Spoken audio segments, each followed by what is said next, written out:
Good evening. The custom to drink 4 cups of wine, the Dalet Kaises, during the Passover Seder, during the Pesach Seder, originates in the Torah portion of Va'era.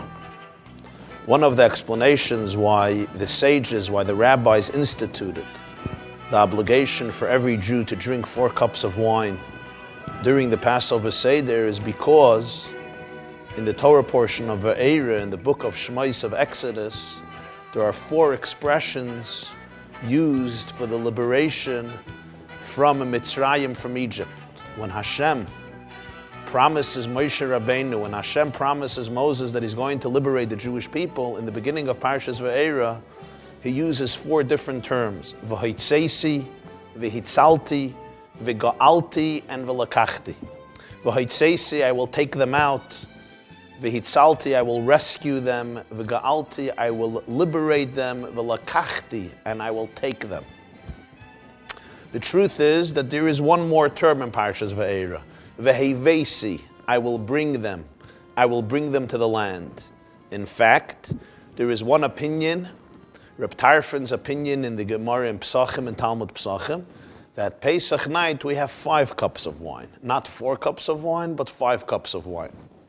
In our custom, however, we are obligated to drink only 4 cups of wine, although we do add a 5th cup known as the cup of Elijah. It's known as Kaiser Shel Eliyahu, the cup of Eliyahu Hanavi, Elijah the prophet, which in Jewish homes, the cup is filled, but nobody drinks it. It's 1 cup known as the cup of Elijah. Why is this cup called Kaiser Shel Eliyahu? So the Vilna Gaon has an interesting explanation. He says that since in Gemara and Talmud and Pesachim there's an argument whether we should drink 5 cups or only 4 cups, Reb Tarfon holds 5 cups. But the majority, the Chachamim, the rabbis, hold 4 cups, and that is the halacha.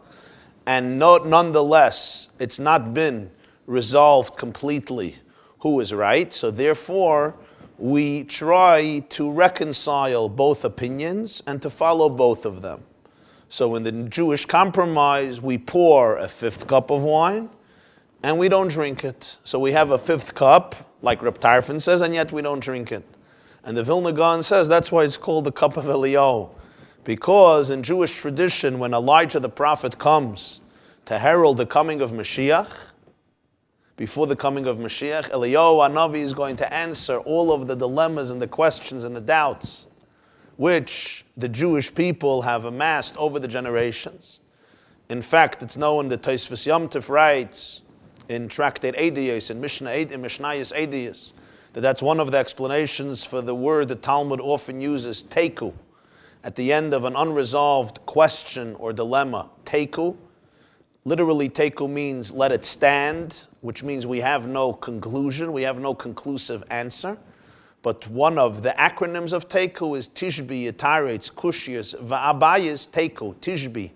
Elijah the prophet, who's known as Tishbi, Yitaretz, he will answer Kushias, Va'abayis, the questions, the various questions amassed over the generations, so therefore the 5th cup is called the cup of Eliyahu Hanavi.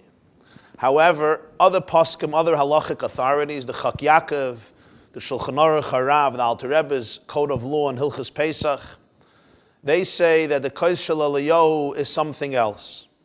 It's an added cup we don't drink, we just pour it, and it represents the belief of the Jewish people in the coming of Moshiach, which will be heralded by Elijah the prophet, and therefore we add another cup. It's not connected to the 5th cup of Reb Tarfon. There are 2 separate things.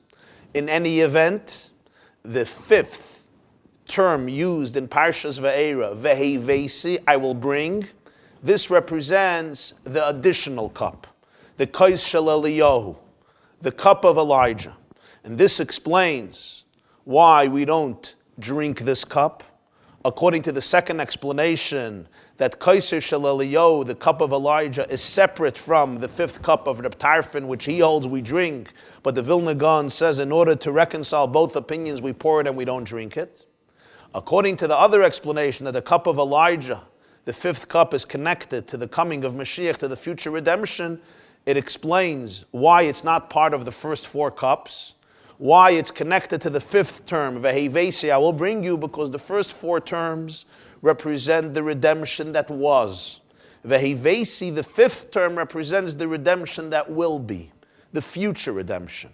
So Vahitzesi, Vihitzalti, Viga'alti, Vilakachti represents the redemption that was, the redemption from Egypt, as well as the subsequent redemptions throughout Jewish history.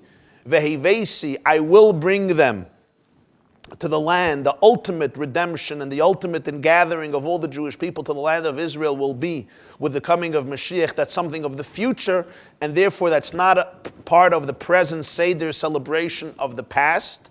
This is what we await for the future. It's only symbolized in the additional cup that we place on the Seder table, that extra fifth cup, the cup of Elijah, corresponding to the Vehevesi, to the future redemption. Now, the natural question here is, if this is the case, why is it written in the portion that represents the exodus of Egypt? If Vehevesi is something that's connected to the future, to the distant future, to the Moshiach redemption, not to Yetzias Mitzrayim, not to the redemption from Egypt, why is it that this term, the fifth term, Vehevesi, I will bring them to the land, which represents Moshiach, is transcribed and it's contained within the portion that deals with the exodus of Egypt? One of the explanations given to this was presented by the Lubavitcher Rebbe at a Farbrengen Shabbos Parshas Va'era Tovshin Yud Daled, the portion of Va'era in 1954, and a few points which the Lubavitcher Rebbe explained during that talk we will present here this evening, with some additional details and explanations from other sources as we will discuss. We need to preface this discussion with a very famous Talmudic argument in Masechta Baba Kama, in Tractate Baba Kama, Daf Chav Beis, page 22a. And if you'll see here near the video, you have the accompanying curriculum. You can open up the accompanying curriculum now, right under the video, and you will be able to follow the text, which I will be reading from in the Gemara in Baba Kama. The Talmud in Baba Kama cites an argument between two Talmudic sages, Rabbi Yochanan and Reish Lakish.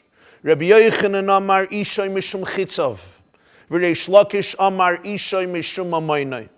Rabbi Yochanan says that one is liable for the damage wrought by his fire on account of his fire being deemed his arrows, a force that he has generated.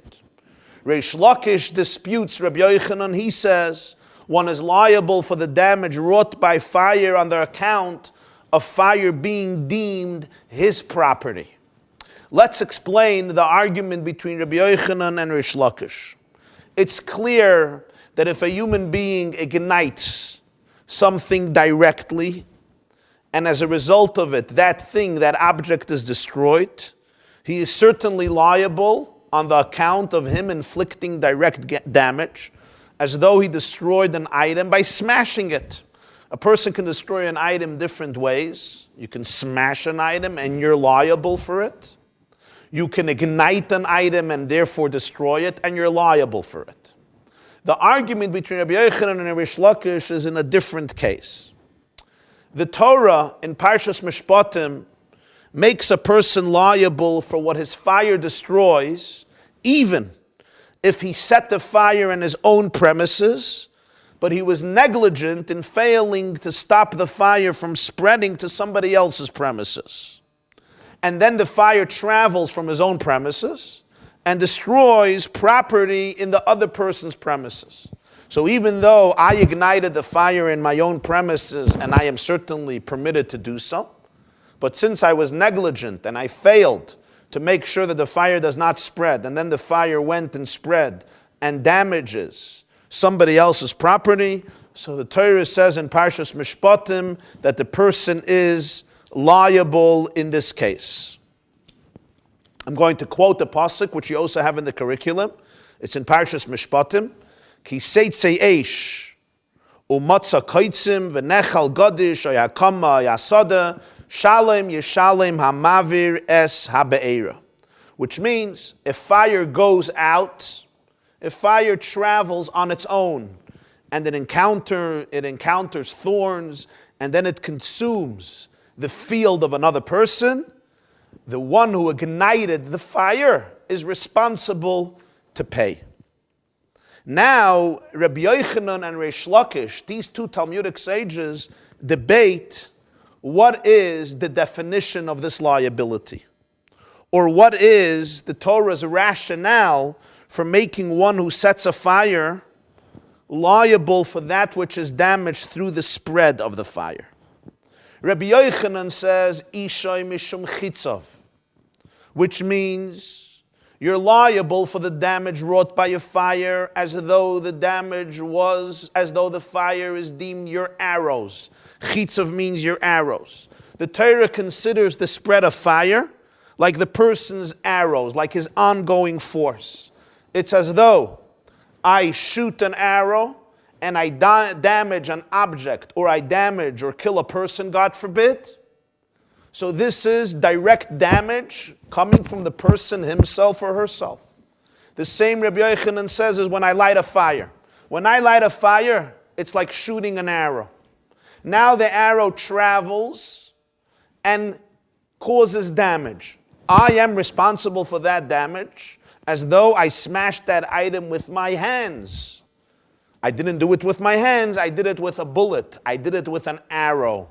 The same is true with a fire. Ishay mishum chitzav. Fire is like your arrows. You ignite a fire, it's shooting an arrow. Now the arrow continues distances and damages somebody or something.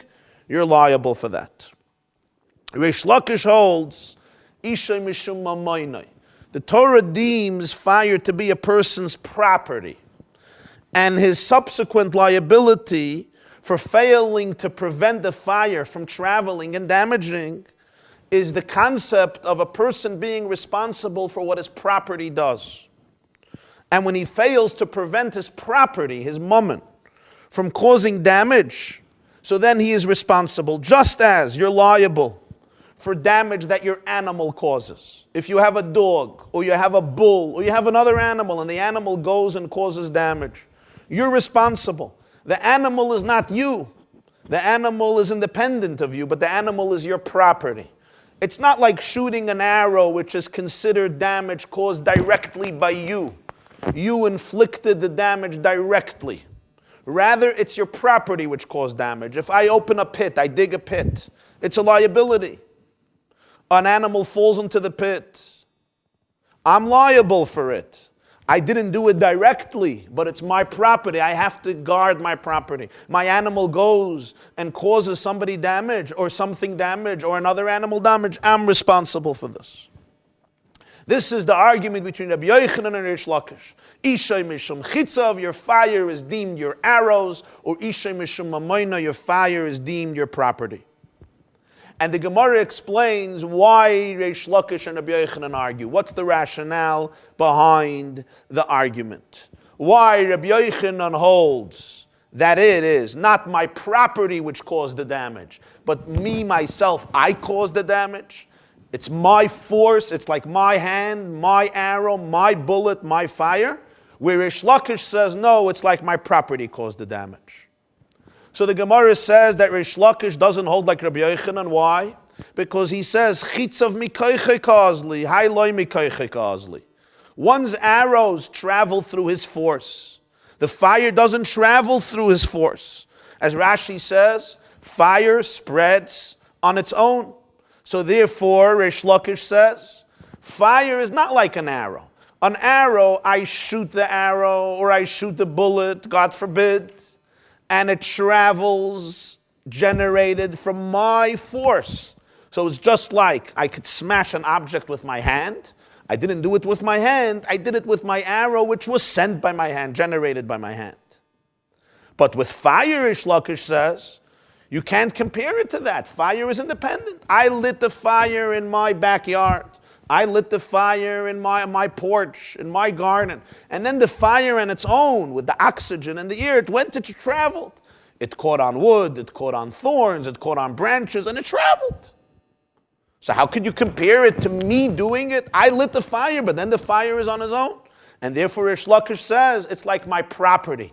My fire is my property. It's like my animal. Guard your property, guard your fire. But you can't call it the person's arrows. Rabbi Yochanan, on the other hand, he argues with Rish Lakish. He says you can't compare it to property. Mamoyne is be mamasha. Property has substance. Hales be mamasha. Fire has no substance. So Rabbi Yochanan says you can't compare fire to property. The destructive portion of the fire is the flame. A flame has no substance. So you can't deem the flame as property. His liability must be explained on the basis of fire being his arrows. This is the opinion of Rabbi Yochanan. You can't attribute the damage to the fire. Fire doesn't have substance. It's not like a dog or a bull or a pit, which is considered my property and I'm liable for not guarding my property. Rather, the damage of the fire relates to the person who ignited the fire, who is responsible for igniting the fire. In fact, the Gemara brings proof to Rabbi Yochanan, and I should say the halacha is like Rabbi Yochanan from the pasuk. On Daf Chav Beis Amid Beis 22b, and you could again look at it in the curriculum. The Gemara brings the pasuk which I quoted earlier. Ki seitze eish, if fire travels on its own. Ki seitze eish means seitze meyatzma. If a fire shall go forth, implying the fire goes by itself. Shalem yishalem ha'maviris ha'be'era. The verse continues, the one who kindles the blaze shall pay. So we learn from here that you're liable for fire on account of its being deemed his arrows. Because the Torah first says the fire traveled on its own. In other words, you didn't actually set fire to your friend's stock. You started a fire in your own yard, and then it spread by itself to its neighbor's property. At the end of the verse, the Torah concludes and says about this person, he is the one who kindled the blaze. Shalem yishalem ha'maviras ha'be'era. It describes him as if he actually set his friend's stock on fire, as if he ignited the fire, directly damaging. He kindled the blaze. Shalem yishalem ha'maviras ha'be'era. It's as though he set fire to the other person's property. This shift of expression indicates that the Torah considers the natural spread of fire as being the ongoing force of the one who initially kindled it. Or in other words, the fire is deemed his arrows. What are the implications of this? What are the ramifications? There are many ramifications discussed in Gemara. One of the most basic ramifications would be if a person kindles a fire in his own yard, he ignites a fire, he doesn't watch it, the fire travels, and then tragically kills a person. How do you view this act? According to Rabbi Yochanan, it's like the person took a gun or shot an arrow, and the arrow struck the person. You can't say, I didn't kill him. The bullet killed him. The arrow killed him. No, this person directly killed the other person. According to Rish Lakish, if the fire travels and kills another person, it's considered that his property killed another person. And the ramifications are very different.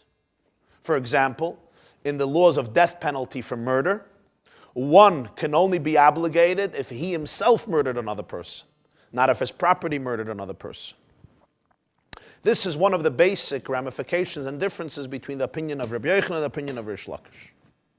By the way, just to give it a contemporary twist, this would be very relevant to the question of somebody who creates a virus on his computer and doesn't guard the virus and allows the virus to travel and inflict many computers. And if you were ever fortunate enough or unfortunate to get a virus, you know the tremendous damages a virus can do, sometimes erase the whole C drive of a computer and many, many documents, or just destroy the internal workings of the computer. So this is an example. The person lit a fire and the fire travels. What is it? Is it considered his property or is it considered he himself? And there are various halachic ramifications, one discussed above, but there are many more. The Nimukei Yosef asks a major question on the Gemara. The Nimukei Yosef in Baba Kama Daf Chav Beis asks the following question: how are we allowed to light Shabbos candles Friday before sunset? According to this Gemara, there Ishay Mishum Chitzov, fire is deemed as your arrow, and the halacha, the verdict we said, is like Rabbi Yochanan. So the Nimukei Yosef asks, and you could view it in the curriculum, I'll quote him: Im kein heichi sharinim chasheich lahadlikas haneris vadla kasei leches v'nigmeres b'Shabbos harehu ki'ilu hivirohu ba'atzmoi b'Shabbos. If fire is like your property, so your property did it. But if fire is like your arrow, so it's considered as though you are inflicting the damage directly. It's as though you ignited something on fire. As long as the fire is traveling, it's my arrow generated by my force. It's like my hand. So if I light Shabbos candles Friday before sunset, but it continues to burn on Shabbos, then Nimukei Yosef says, it's like I'm lighting a fire on Shabbos. Because halachically, Rabbi Yochanan understands the definition of fire, that I ignite and then it burns on its own, to be as my arrow. It's continuously generated by my force. It's considered my force. It's as though I set this person's stock on fire directly. You don't say, oh, you did it somewhere else, and now the fire goes on its own. This fire traveling is as though I'm igniting it right now. So the Nimukei Yosef says, how are you allowed to light candles on Friday and allow them to burn on Shabbos? And he says here it's even worse. Because if I ignite a fire in my yard and then it travels and damages your property, I did not have intention to go and damage your property. I did not want the fire to travel. Due to my negligence, I am liable. But here, when you light candles before Shabbos, you want the candles to burn on Shabbos. You want the fire to continue to travel and exist on the wick and continue to burn. This is your objective. So the Nimukei Yosef asks, how is this permitted halachically? And he answers, he says it's not a question. Why? Because the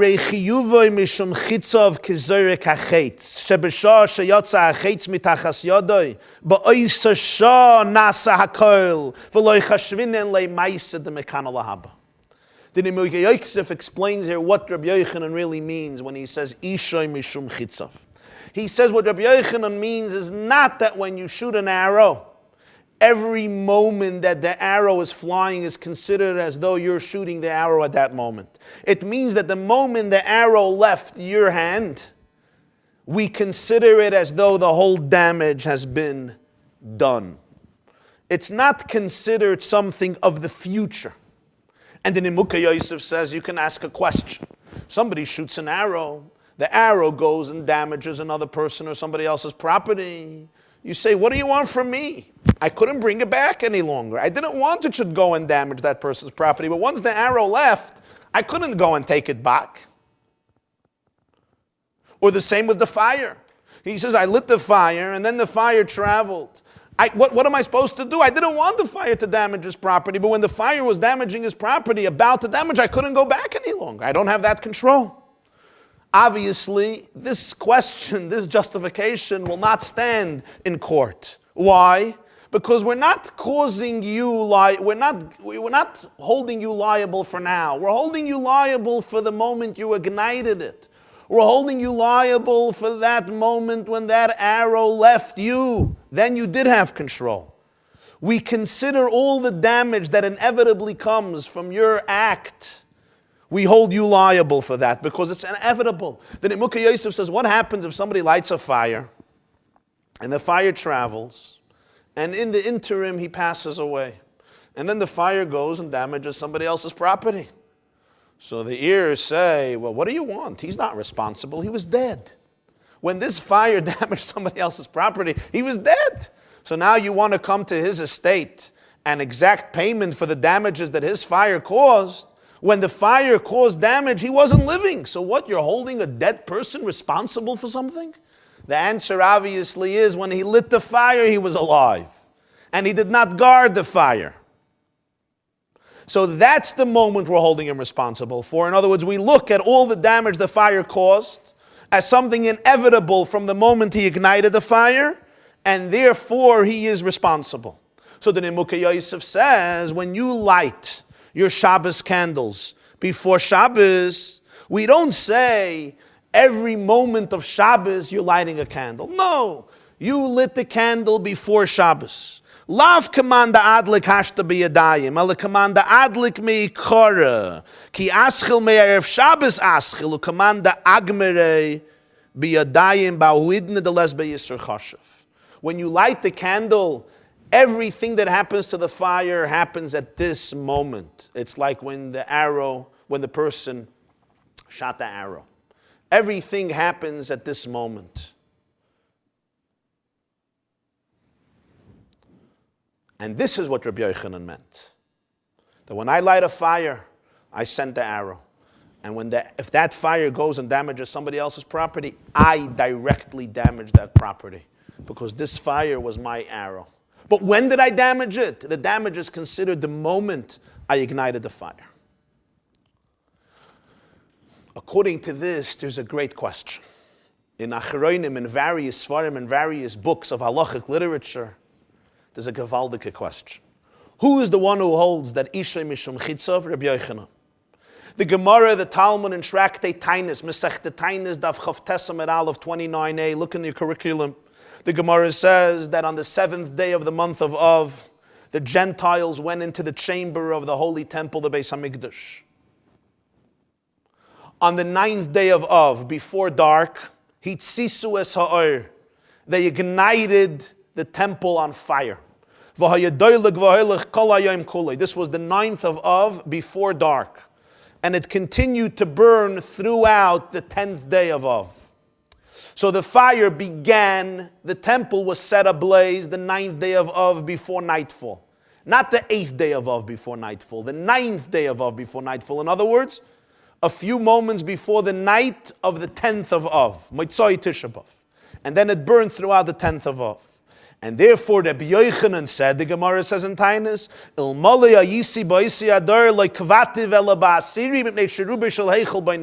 Rabbi Yochanan says, if I would have lived in the generation when the Beis HaMikdash was destroyed, I would have instituted the fast day, not on the 9th day of Av, but on the 10th day of Av. Why?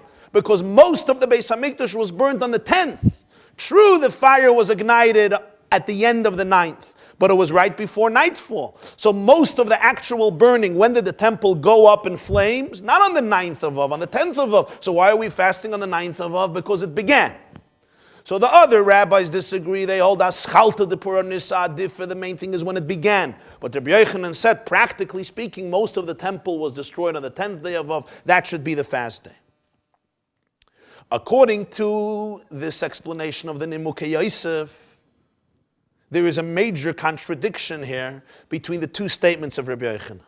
Rabbi Yochanan holds that you're liable for fire not because it's your property, but because it's your own arrows. In other words, as the Nimukei Yosef explains, when you light a fire, it's like you shot an arrow. And therefore, everything that's burnt as a result of that fire is considered as though you with your own hands burnt or destroyed this item. And then Nimukei Yosef explains, what does that mean? It means that the liability begins the moment you lit the fire, because that moment we consider everything that will happen subsequently, which is inevitable as the result of the fire, and therefore the damage that happens later we attribute to this moment when you lit the fire, as though you lit and damaged it directly right now. If so, the Beis HaMikdash was lit when? On the 9th of Av. How could Rabbi Yochanan say he would institute a fast on the 10th day of Av? According to him, the entire damage, halachically, we view as being complete the moment you ignited the fire. So on the contrary, this is the reason that the fast day should be on the 9th day of Av, because that's when the flame began. So how do we reconcile these two views of Rabbi Yochanan? Because Rabbi Yochanan holds Isha Mishum Chitzav, because he holds your fire is like your arrow, he should be the first one to say that the fast has to be on the 9th, not on the 10th day of Av. Because we attribute the damage to the moment you ignited the fire. And that's why you're allowed to light Shabbos candles on Friday. We don't say you're lighting candles on Shabbos just because it's burning on Shabbos. Because everything that happens on Shabbos when the fire is burning, we attribute to the moment you ignited it, and that was before Shabbos. So the same is true with the Beis Hamikdash. True, it burned throughout the 10th. But what is considered the moment of the destruction? We consider it the 9th of Av, when you lit the fire. So why does Rabbi Yochanan say he would have instituted the fast on the 10th day of Av? There are a few answers given for this. Let's discuss two. There's one answer that's presented in a few books. Reb Meir Michelstadt in his book HaMeir La'olam has this answer. Zichron Yonis in Choshe Mishpat has this answer. And they make a subtle distinction between the Nimukei Yosef's explanation in Baba Kama and Rabbi Yochanan's statement in Tainus. It depends what you're talking about. Are you talking about the person who ignited the flame, or are you talking about the damage? If you're talking about the person who ignited the flame and his or her liability, then we look at the moment he or she ignited the flame, and all of the damage is traced back to the moment he or she ignited the flame. Just as if a person shoots an arrow, all of the inflicted damage we trace back to the moment he or she was shooting that arrow. But when you talk about the object that was destroyed, not the act of destruction, not the activity and the liability of the person, but the actual object that was destroyed, here obviously the moment of destruction is considered the time when it was actually destroyed. Let's give a practical example perhaps. If the person shoots an arrow, long distances, just a theoretical example, and the person shoots this arrow right before nightfall. Person shoots the arrow before nightfall. And then the arrow strikes somebody, and this person passes away, but they pass away already the next day. You're not going to say the yahrzeit, the day of passing, is considered the day when this person who killed him shot the arrow. Why not? Although that's the moment of liability, that's from his perspective, from the liability perspective. But the death happened when the arrow actually struck his body. The killer, the murderer, is liable for the moment he did what he did. And that moment encapsulates the subsequent crime and tragedy. But from the object's perspective, or the person's perspective, the damage happened later. So this is what the Zichron Yonason and what the HaMeir La'olam Reb Meir Michelstadt explain. The Nimukei Yosef is talking about the liability of the person. You light a candle on Friday afternoon, Friday before sunset, it's burning on Shabbos. From your perspective, you're liable for the fire on Friday. What happens on Shabbos all happened on Friday when we view the liability and the relationship of this act to the person who created the act. But when you talk about when is the fire actually burning, it's consuming the wick on Shabbos. When you talk about liability of the Beis Hamikdash, of course it's the 9th of Av. But the Beis Hamikdash itself was burnt on the 10th. So Rabbi Yochanan says, I would mourn for the actual destruction when the Beis Hamikdash was destroyed. As far as the object is concerned, it happened on the 10th day of Av. This is one answer. There's another answer of a very different style. And this answer will introduce with another Gemara in Baba Kama. And again, you can look at it in your accompanying curriculum, Baba Kama Daf Samach Amud Beis. The Gemara tells a fascinating story in Baba Kama, page 60b. Yosef Rebami v'Rebasi kamei de Reb Yitzchak Nafcha. Reb Ami and Reb Asi, two great Talmudic sages in the land of Israel, were sitting in front of Reb Yitzchak Nafcha. Mar Amar Le Memar Shmaitza, Mar Amar Le Memar Agatza. One of them told Reb Yitzchak, tell us something halachic. One said, tell us something agodic. Not halacha, but agoda, more homiletical. Pasach l'meimer agadata v'lo shavik mar. Pasach l'meimer shmaitza v'lo shavik mar. So Rabbi Yitzchak began saying something of a agodic, midrashic nature, and the other one didn't let him. He wanted halacha. So he started to say halacha. The other one didn't let him. He wanted agoda. Amar lem emshalachem mashal. He said, let me give you a metaphor. Lama davar doima l'adam shesh lo shtei noshim achas yalda v'achas keina. Yalda malaketis lo levonis keina malaketis lo shchoidis nimtza kerach mikan kireach mikan o mikan. He says, let me give you an example. A man was married to two wives. This is the time when there was polygamy. Polygamy was still permissible. He married two wives. One wife was young and one was older. The young wife would pick out from him his white hairs so that she should appear young. She would pull out his white hairs. The older woman would pull out his black hair so that he should appear old. Nimtza kireach mikan mikan. So he's bald anyway. She doesn't allow him to have his white hair. She doesn't allow him to have his black hair.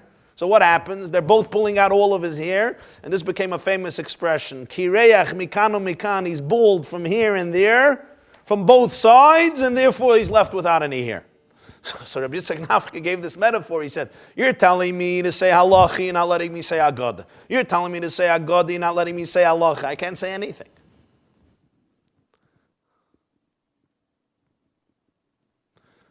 This is a strange metaphor, why he used this metaphor of a man married to two wives. Parenthetically, the Ben Yehoyada, the Ben Ish Chai, Rabbeinu Yosef Chaim from Baghdad, he gives an interesting explanation why he used this metaphor. He said, why did one of the sages want he should speak Agoda and the other one Halacha? He said, Agoda is more entertaining, it's more inspiring, it deals with human emotions, it talks about current events, it talks about life, it talks about interesting episodes. Halacha is not as entertaining. Halacha is about law. It can be very tedious. So he says there's a difference between two people who are learning Torah. For one person, the Torah is fresh, it's new. So he doesn't need Agoda. Halacha is as entertaining, as inspiring, because the novelty and the depth and the brilliance is exciting for him. He doesn't need a substitute for the excitement. He said another person is on an old level. For him, the Torah is more old. It's not so fresh. So therefore, he needs to feel some newness, and Agoda gives him that newness. And that's why he gives the metaphor. A man is married two wives. One is an older woman. He says, for one of you, the Torah is old. You have been there. And Ben Yehoyada says, he says there are two types of marriages. He says very often in the beginning of a marriage, you're excited with the marriage itself. You don't need side things to excite the marriage. The husband and the wife are excited about each other. It's a new romance. It's a new marriage. Then sometimes they get older, so they're looking for ways to introduce more excitement into the relationship. I guess sometimes it works this way, sometimes it works this way, but that's the Ben Yehoyada's explanation. So the Ben Yehoyada says, that's what he's saying. For one of you, your marriage with God, your marriage with Torah is already old. You need side things to entertain you, to make it more exciting, to make it more appealing, to make it more inspiring. Those of you who speak, those of you who teach, those of you who listen to speeches and classes know that some speakers and teachers feel that they have to constantly entertain the crowd in order that they shouldn't become bored, and in order that their span of attention is short, they should remain focused. Others have a different perspective, a different philosophy. So he says, one of you is like you're married to an older woman. The Torah is old, so you want entertainment. You need that in order to liven you up and get you into halacha. And the other one says, no, go straight to the point to halacha. This is the Ben Yehoyada's explanation. So what did he do with them? So he says, I'm going to say something that works for both of you. I'm going to say something that will be worthwhile for both of you. And what does he tell them? He quotes to them the pasuk that we discussed earlier. Ki seitze yeshu matzakaitzim seitze meyatzma shalim yishalim amaveres habeir. If fire travels, fire goes forth on its own, as the pasuk intimates, the one who ignited the fire has to pay. Amar HaKadosh Baruch Hu alai l'shalem es ha'be'er she'ivarti. God says, I have to pay the fire which I have ignited. I have to pay for it. Meaning, Ani hitzeisi eish b'tziyin, v'ani asid livnoisa be'eish. I ignited Zion with fire, and I will rebuild it when Moshiach comes with fire. What is he saying? The pasuk begins, the fire traveled on its own, and yet we attribute the fire to a particular person. Hamaver es habeira. You ignited the flame, you pay for it. Indicating that the damage was yours. Hamaver es habeira, as though you set it on fire. So God says, although I didn't light the fire in Zion, the fire, so to speak, happened on its own. It happened as a result of the sins, the transgressions of the Jewish people, and the criminal activities of their enemies, who put the Beis HaMikdash on fire. I take responsibility as though I lit the fire. I ignited the fire. Ani tzeisi eish b'tziyin. I lit the fire in Zion. And therefore, I will rebuild it also through fire. That's the Agoda. Shmaitza, what's the halacha? Pasach hakasav b'niskei mamoinoi siyim b'niskei gufay loymelecha ishoy mishum chitzov. The pasuk begins indicating that fire is property. If the fire goes forth on its own, it's like my bull goes forth on its own. But the pasuk finishes b'niskei gufay. Shalom Yishalom Hamavir, the one who ignited and destroyed it, as though you yourself destroyed the object with your hands. That's what Hamavir indicates. You're the one who did it. Not the one who ignited the original flame. Shalom Yishalom HaMavir Es HaBe'era. You're the Mavir, you're the destroyer. But you're not the destroyer, your fire destroyed it. Isha Mishum Chitza, fire is like your arrows. It's as though you did it. These are the two things that Rabbi Yitzchak Nafche told Rabbi Ami and Rabasi. One was Agoda, and one was Halacha. Why is this worthwhile for both of them? He said Agoda, and then he said Halacha. This was their argument. One of them said, no Agoda, only Halacha. One of them said, start with Agoda. So he started with Agoda, and he did Halacha. Why does this work for both of them? The answer is that the Agoda and the Halacha here are connected. They're intertwined. They really represent one idea. And this is discussed in the Maharal. It's discussed in other Svarim. The Halacha and the Agoda here are intertwined. So the Agoda has Halacha, and the Halacha has Agoda. So the first Agoda was not just Agoda, it was also Halacha, and therefore he created peace between the older woman and the younger woman. The one who's picking the black hair and the one who's who's cutting the white hair. Why is the Haggadah halacha? One possible explanation is based on the question we discussed about the two Rabbi Yochanans.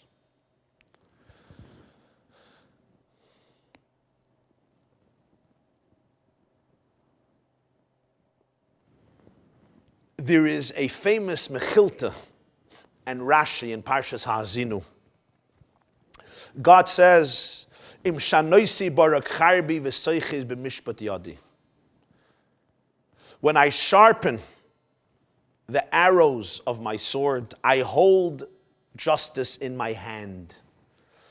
So the rabbis say that God is not like a human being. A human being shoots an arrow, he can't bring it back. HaKadosh Baruch Hu zoyrek chetz v'yesh b'yadei lo yishivam ki lo eichzon b'yadei. God shoots an arrow, he can bring it back because it's as though he's always holding the arrow in his hand. There's no such a thing with Hashem, the arrow left. There's nothing I can do. Hashem can always bring back the arrow. If that's the case, we understand that the two Rabbi Yochanans are not a contradiction.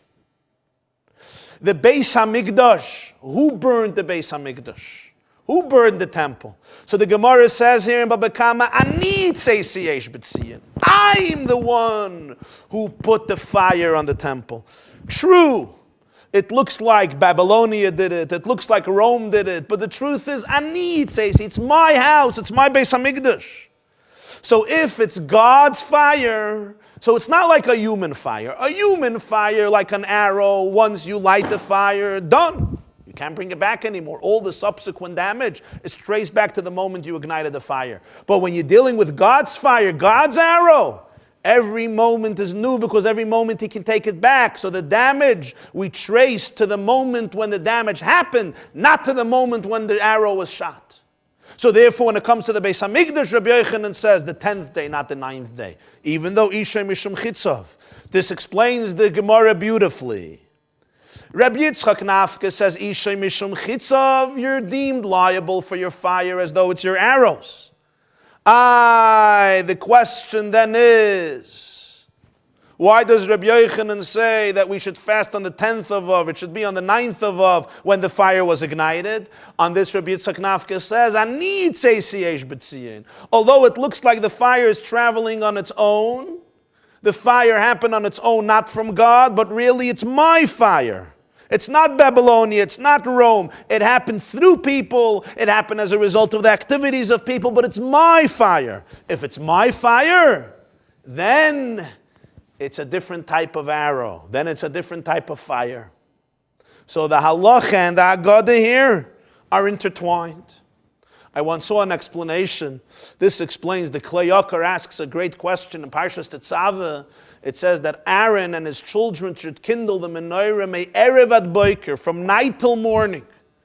But they didn't kindle the menorah from night till morning. They kindled the menorah in the evening and it burnt all night. What's me'erev ad boker? It's called Ner Tamid, a perpetual candle.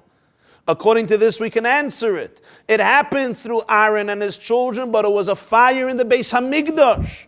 Ani tzesi yesh b'tziyin, it's a divine flame.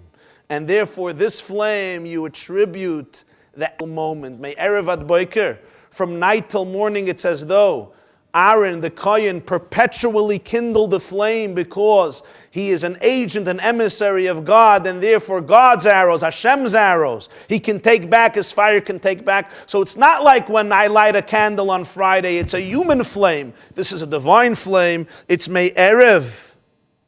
It's Me'erev ad boker. My friend, my colleague, Rabbi Pinchas Williger from Montreal, told me, he said that this then can answer a famous question the Gemara asks in Baba Kama, why the Torah specified in Parshas Vayakhel, Sevaru eish b'chol me'shvesechem b'yom HaShabbos. You shouldn't ignite fire on Shabbos. So the Gemara says, Havara b'chlal yatzis, lama yatza. The Torah says, don't do any work on Shabbos. That includes igniting a flame as well. Why did the Torah have to specify don't ignite a flame on Shabbos? And it's possible that since the source of the 39 labors we're not allowed to do on Shabbos is from the Mishkan, from the labors which they performed in the tabernacle, in the sanctuary. As the Chazal, the rabbis derive it from the beginning of Parshas Vayakhel, the juxtaposition between the building of the Mishkan and the law of keeping Shabbos in the beginning of Vayakhel. And in the Beis HaMikdash, when you lit the menorah, it was considered as though you're lighting it perpetually every moment because it's a divine flame. So the idea of the Nemukah Yosef doesn't apply. So you would think maybe when it comes to lighting on Shabbos, you may have the same problem. So on this he says, Lo sevaru eish b'chol moshveisechem b'yom HaShabbos. That b'chol moshveisechem, in your own residences, when you're lighting a fire, it's only a problem if you light it on Shabbos. If you light it on Friday and it burns on Shabbos, we don't consider it as though you ignited it on Shabbos. You ignited it on Friday. The Beis HaMikdash is different. So you would think that just like it's in the Beis HaMikdash, it would also apply to the lighting of Shabbos, that even if you light it on Friday, it can burn on Shabbos, just like the case of the menorah. So therefore he says, how does now all of this connect to what we began, to the discussion at the beginning of the class? Because let's now come to the summation. The summation is that according to Rabbi Yochanan, when the damage was done, the person can't do anything about it. So why do we hold them liable? And the answer is, We hold him liable for the moment he ignited the fire willingly, because that's when the entire damage was done. That's the moment you're liable for. We look at the whole damage and we say it was done at this moment. You did the damage when you ignited the fire, because this fire inevitably travels and you did not guard it. If this is true when it comes to destruction, when it comes to negativity, it's even more true when it comes to positivity. When did God shoot the arrow of redemption? When did Hashem ignite the fire of the Moshiach redemption? At the time of Yetzias Mitzrayim. At the time when the Jewish people were going to be set free from Egypt, he began the process. He lit the fire. He shot the arrow, so to speak, which would ultimately and inevitably create the process and the journey in history which would lead to Mashiach. As one of the great masters said, the moment the Jews left Egypt, that began their march, their journey towards the Geula, towards the Mashiach redemption. It's a long journey, unfortunately, and a long voyage, and one very tumultuous, often with great high points and very low and devastating moments. And yet the Jews knew that when did it begin? It began on that moment. They began a journey. They began a process. Not just to set themselves free, but to set the whole world free. To revolutionize the landscape of the earth and transform it. And redeem it. Not just that they become internally redeemed, but that internal redemption transforms civilization, transforms the globe, transforms the planet, and makes it a place of redemption where the goodness and holiness inherent in existence emerges. According to Rabbi Yochanan then, and the halacha is like Rabbi Yochanan, that the fire is like the arrow. So when the Jews are leaving Egypt, we have the commencement not only of the process, not only of the journey, but rather we have the actual energy of the reality itself. Because as the Nemuka Yosef explains, you light the fire, all the damage was done at this moment. This is the moment of your liability. It's also true positively. When that fire was lit, the whole future is already contained here. You can't see it yet. You can't experience it yet. But the future is here in the potential of this flame. We have the future, and this is what you're liable for. So the entire energy, the entire power, the entire vision of the redemption is contained in the moment of Yetzias Mitzrayim, is contained in the moment of redemption.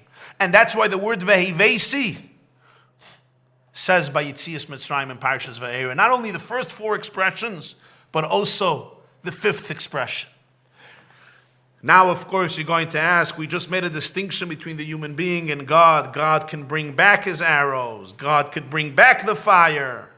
And therefore, with the Beis HaMikdash burning, we attribute it to the 10th, not to the 9th. So the Geula, the redemption from God, even if he lit the fire by Yetzias Mitzrayim, and the arrow left his hand by Yetzias Mitzrayim, so to speak, but he can bring it back. But here we have the famous distinction in Jewish law between negative decrees and positive decrees. Negative decrees, God often nullifies. When it comes to positive decrees, Judaism teaches, God makes a positive promise that remains eternal. Or in the words of the Rambam in Hilchos Tshuva, Ifticha Torah, Torah promises that at the end the Jewish people will repent and be redeemed, and therefore once he shot the arrow, once the arrow left, once the fire was ignited by Yetzias Mitzrayim, the process, the journey towards redemption continues. And there's one more detail that's important to emphasize here on a deeper level. The Chassam Sofer, back to the Gemara in Baba Kama Daf Samach with Rabbi Yitzchak Nafka, the Chassam Sofer explains that the fire, he says, the fire went forth on its own, but God says, I say that I lit the fire, and therefore I'm responsible to rebuild the Beis HaMikdash. I destroyed it, I'm going to rebuild it in fire. Just because you destroyed it with fire, why do you have to rebuild it in fire? What's the connection? Say, although the Pasuk says the fire happened on its own, you're considered the one who ignited and damaged this thing directly. So God says, although the fire happened not because of me, it happened because of your sins, it happened because of Rome, I'm taking responsibility, I will rebuild it, fine. But what's the emphasis that I will rebuild it with fire just like I destroyed it with fire? According to the Chassam Sofer's explanation in the Gemara, we can answer it, and this is a theme that's also discussed in Kabbalah and in Chassidus and Jewish mysticism. The Chassam Sofer says that fire here represents the negative, the Yetzer Hara, the negative inclination in the person, the passions of the person, the instincts, the habits, the addictions, which are often very, very powerful. God created the Yetzer Hara. God created human passion within the person, but He gave it its space. If there's no passion, there would be no existence, there would be no creativity, there would be no creation. The famous Gemara in Yuma of Samachtes, that when they tried destroying the Yetzer Hara of Arayas, the passion for relationships, they couldn't find a fresh egg in the whole land of Israel. One needs passion. The question is, what happens to the passion when it becomes misplaced? You light a fire in your backyard, beautiful. Make a bonfire, sit around, roast hot dogs and sing a song. But then you let the fire travel and the fire becomes destructive. A person must have passion, a person must have ecstasy, a person must have enthusiasm and oomph. The problem is when the passion travels and goes to other people's property, when the passion goes to places where it doesn't belong, when the passion becomes destructive rather than constructive, when the passion and the energy of the person is being used negatively rather than positively, this is the problem. God created the potential for the fire. God created the flame. The person is responsible for not watching the flame. And that's when Hashem says, but that's still my fire.